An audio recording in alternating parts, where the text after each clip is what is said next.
भक्तों, जो अच्छा कर्म करही तेहा ओकर बस सीधा स्वर्ग के द्वार है।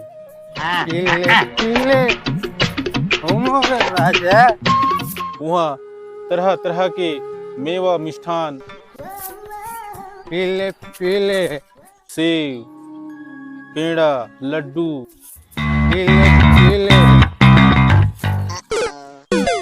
अरे यार दारू भी खत्म हो गया साले। खीर, पूड़ी, कलाकंद, मुर्रा लाडू सब बोले थे सब व्यवस्था। चलो ऊँचे जाके पता कर तो। सब खाई और जे नरक में जही तेहा। ए महाराज, हाँ बोलो वत्स बोलो। स्वर्ग में दारू और चिकन की गला व्यवस्था है का? अरे मूर्ख, तू नरक में जाएगा, सीधा नरक में। अच्छा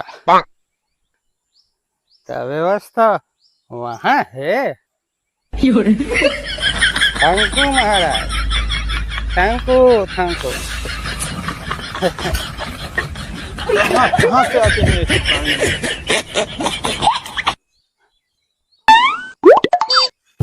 महाराज नरक कौन पर ले जाते? अरे दुष्ट प्राणी, तू हट मेरी नजरों के सामने से, नहीं तो भस्म हो जाएगा तू। सहमत।